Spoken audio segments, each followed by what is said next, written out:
में शाहजहांपुर में दिल दहला देने वाला हादसा हुआ। रेलवे ट्रैक पार करते समय गरीब रथ ट्रेन की चपेट में आने से 5 लोगों की मौत हो गई।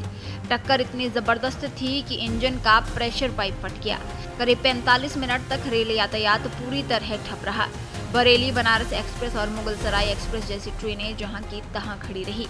रात के अंधेरे में टॉर्च की रोशनी में जब जीआरपी और पुलिस ने शवों के अवशेषों को समेटना शुरू किया तो हर तरफ सिर्फ गम और सन्नाटा था।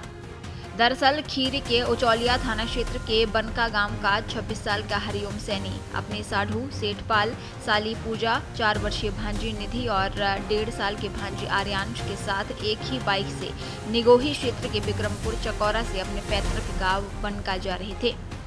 रोजा यार्ड क्षेत्र में शाम 6:30 बजे एक अनाधिकृत रास्ते से वो रेल लाइन पार कर रहा था, तभी गरीब रथ ट्रेन की चपेट में आने से सभी की मौत हो गई। इस हादसे के बाद बाइक ट्रेन के इंजन में फंसकर करीब 200 मीटर तक घिसटती चली गई। हादसे से कुछ देर पहले तक घर में शोर था, खुशियां थी। निधि और आर्यांश अपनी मौसी के घर जाने के लिए उत्साहित थे। परी भी उनके साथ जाना चाहती थी। वो रोई, उसने जिद की। वो अपनी माँ का पल्ला पकड़कर बिलखती रही कि मुझे भी साथ ले चलो, लेकिन माँ बाप ने उसे घर पर ही रोक लिया।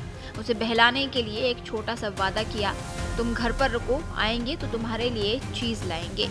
वो चीज लाने का वादा ही था जिसने परी के आंसू पोंछे थे।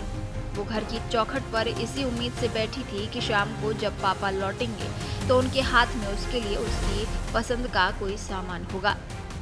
कुदरत का क्रूर खेल देखिए, जिस जिद को पिता ने ठुकराया उसी ने परी की जान बचा ली।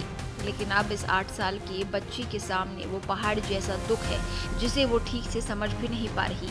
वो सिसकते हुए बस इतना कह पा रही है कि मैंने कहा था मुझे ले चलो, पर पापा ने मना कर दिया। बोले थे चीज लाएंगे। घर में लोगों की भीड़ है, चीख पुकार है, लेकिन परी की नजरें रह रहकर दरवाजे की ओर उठ जाती हैं। उसे इतना तो समझ आ रहा है कि कुछ बहुत बुरा हुआ है, पर वो ये नहीं समझ पा रही कि वे अब कभी लौटकर नहीं आएंगे। पड़ोसियों और रिश्तेदारों की आंखें तब भर आती हैं जब परी अपनी मासूमियत में पूछती है कि सब रो क्यों रहे हैं। भाई ब्रह्मपाल ने बताया कि बुधवार को सेठपाल पत्नी और 2 बच्चों के साथ खरीदारी करने के लिए आए थे। साढ़ू के घर जाते समय उसकी मौत हो गई। अब उसके परिवार में एकमात्र बेटी परी बची है। सेठपाल उनकी पत्नी पूजा का एक ही चिता पर अंतिम संस्कार किया गया। उनके बच्चों को पास में ही अलग अलग गड्ढा खोदकर दफनाया गया। 4 लोगों की मौत से पूरे गांव में मातम छाया रहा।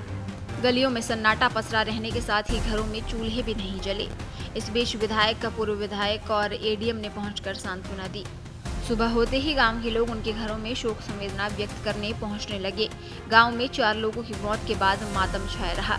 हर तरफ सन्नाटा पसरा था। लोग सेठपाल के पिता बाबूराम का दुख बांटने पहुंचे। लोगों ने उन्हें सांत्वना दी। दिन में एक साथ 4 अर्थियां निकली तो लोगों की आंखें भर आई। महिलाएं भी बिलख पड़ी। सेठपाल और पूजा का अंतिम संस्कार एक ही चिता पर किया गया, जबकि उनकी बेटी और बेटे को दफन किया गया। देश दुनिया की ताजा खबरें और वीडियोस के लिए अभी डाउनलोड करें पत्रिका ऐप।